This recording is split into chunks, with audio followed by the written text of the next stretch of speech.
जय हिंद साथियों, स्वागत है आप सभी का एजुकेशन की एथिक्स में। रुख करते हैं बिहार की तरफ। दोस्तों, बीपीएससी की तरफ से एक प्रेस विज्ञप्ति जारी की गई है। थोड़ी देर के बाद आपको ऑफिशियल वेबसाइट पे देखने को मिल जाएगी।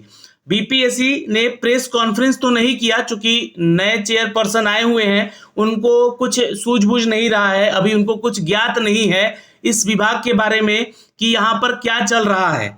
तो उन्होंने साफ साफ शायद मना कर दिया है। किसी वीडियो में मैंने देखा, वहां पे तो उन्होंने मना किया कि हमें समझ में नहीं आ रहा है चीजें। ठीक है, लेकिन यहाँ पे मामला क्या था? पेपर लीक का मामला था।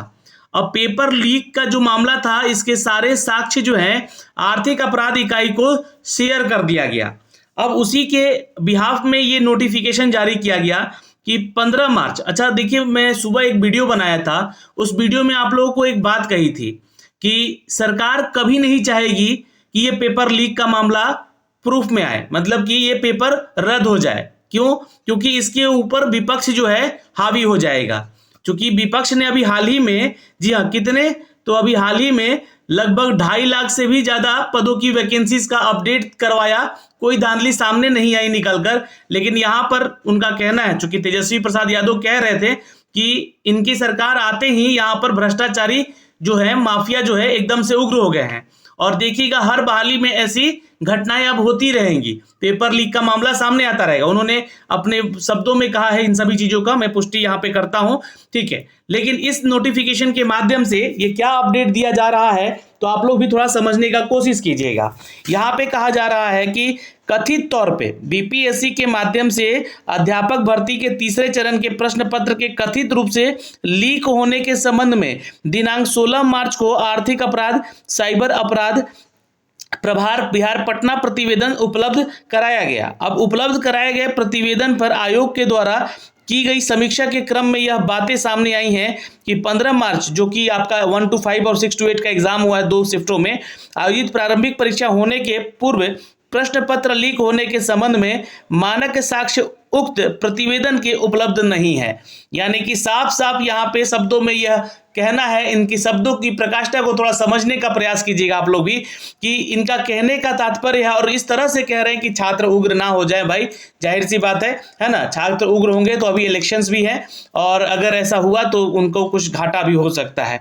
तो यहाँ पर देखिएगा, तो कथित रूप से जो प्रश्न पत्र लीक होने के संबंध में ईओयू की टीम प्रभार विशेष टीम गठित कर 15 मार्च को सुबह 5 बजे ही हजारीबाग स्थित कई स्थानों पर छापेमारी कर रटने हेतु सैकड़ों की संख्या में अभ्यर्थी एकत्रित होने और छापेमारी के क्रम में mobile phone, laptop, printer, pen drive आदि बरामद करने की सूचना प्रतिवेदित की गई है। आयोग को प्रश्न पत्र लीक होने के संबंध में प्रथम सूचना 15 मार्च के अपराह्न 2:30 बजे तक उपलब्ध कराई गई। इसके पूर्व जो है 12 बजे प्रथम पाली की परीक्षा समाप्त हो चुकी थी और द्वितीय पाली की परीक्षा अपराह्न 2:30 बजे से प्रारंभ हो गई थी। तो अब यहाँ पर इन्होंने ये सफाई दे दिया है कि देखिए, ये जो चीजें हुई हैं ये पेपर के बाद हुई है, और कहने का मतलब है कि पेपर लीक नहीं हुआ है। अब तो ये जो सच है वो छात्र ही जानते हैं, और इस चीज को अगर कहीं छिपाया जा रहा है तो ये चीजें तो आप लोग देख ही पा रहे होंगे। और कथित तौर पर यहाँ पर प्रश्न पत्र लीक का मामला आर्थिक अपराध इकाई द्वारा अनुसंधान के अंतर्गत है, और आयोग द्वारा परीक्षा प्रारंभ होने के पूर्व प्रश्न पत्र और उत्तर लीक होने के संबंध में ठोस साक्ष्य की मांग आर्थिक अपराध इकाई से की गई है। तो अभी देखिए, ईओयू की टीम से ये मांग किया गया है कि आप लोग ठोस सबूत लेके आइए, तब जो है हम लोग फैसला लेंगे कि बीपीएससी इस परीक्षा को रद्द करती है। तो देखिए, एक ना कहीं छवि खराब हो रही है बीपीएससी की भी, है ना। एकदम से सारे एग्जाम अच्छे चल रहे थे, सारे वैकेंसीज के रिजल्ट आ रहे थे, सारी वैकेंसीज लगातार निकाली जा रही थी, कोई धांधली का मामला सामने नहीं आ रहा था।